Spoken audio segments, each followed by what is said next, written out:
지난주 묵상 말씀은 예레미야 46장 1절 이방 나라에 대해 하나님께서 말씀하신 것입니다. 이것이 51장까지 이어지죠.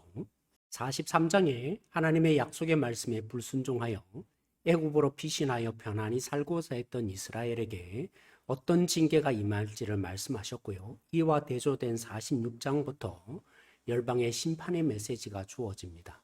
이 사이에 바룩의 개인의 감정이 실려 있습니다. 이스라엘 징계에 대한 메시지를 기록하는 견딜 수 없는 고통을 느낍니다. 그렇습니다. 우리가 우리와 상관없는 나라에 대한 심판의 메시지를 들을 때 우리는 구경꾼이 되어서는 안 됩니다. 우리가 원래 이방인이 있지 않았습니까? 하나님의 긍휼이 부어지길 아브라함이 소돔을 위해서 기도한 것처럼 우리는 그들을 위해서 기도하는 자가 됩시다. 이번 주 묵상 본문에서 몇 가지 구절만 살펴보십시다. 월요일과 화요일 본문에는 애굽에 대한 심판을 하나님이 선언하십니다. 아무리 강한 애굽의 능력자라도 쓰러지게 될 것입니다. 왜냐하면 하나님이 하시는 징계이기 때문입니다. 애굽을 철저히 멸망시키는 하나님이 놀랍게도 반전의 약속을 하십니다. 징계 후에 회복을 약속합니다. 뒷부분에도 동일한 패턴이 나타나는데요. 하나님은 멸망 자체를 목적으로 하지 않습니다. 수요일 본문에서는 블레셋과 모압에 대한 심판의 메시지입니다. 먼저 블레셋에 대한 메시지에서 처음으로 바벨론을 통해서 열방을 멸망시킬 것을 말씀해 주고 있습니다. 얼마나 여유가 없으면 자녀들을 돌볼 생각조차 하지 못합니다. 하나님이 하시는 일이기에 철저히 멸망될 것입니다. 모압에 대한 심판입니다. 심판의 이유가 처음으로 등장합니다. 자신이 한 일이라고 자랑하며 보물을 의지했기 때문입니다.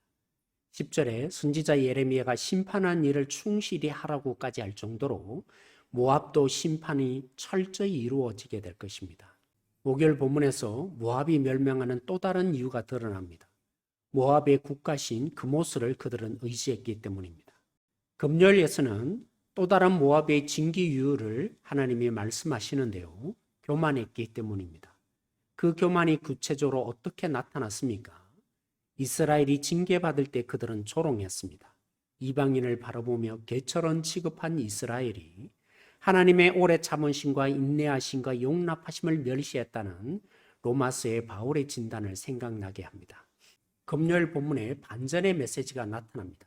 하나님의 심정을 표현하시는데요. 하나님이 멸망당하는 모압을 위해서 우십니다. 토요일 본문에서는 교만한 모압을 심판하는 것으로 하나님이 끝내지 않으십니다. 47절 마지막에 그러나 하시며 다시 회복을 주실 것을 약속하십니다. 바룩처럼 당연한 징계임에도 그들이 당하는 아픔에 함께 우리가 울어줄 수 있습니까? 모압처럼 상대방이 죄로 말미암아 징계에 혹시 조롱하며 좋아하고 있지는 않습니까? 하나님은 심판하기를 좋아하시는 분이 결코 아니십니다. 죄에 대한 징계를 통해 하나님은 죄를 해결하고 회복하는 데 궁극적인 목적을 두시는 하나님이십니다. 하나님을 믿는 우리는 얼마나 회복을 위해서 판단하고 있습니까? 아니면 잘못 자체의 목적을 두어 상대방을 비난하는 것은 아닙니까? 하나님은 예배 가운데만 통치하시는 분이 아닙니다. 우리의 모든 삶 가운데 심지어 하나님을 거부하고 대적하는 세상 속에서도 여전히 역사하십니다. 하나님의 다스림을 믿는다는 것은 우리가 어떻게 세상 속에 살아가야 합니까?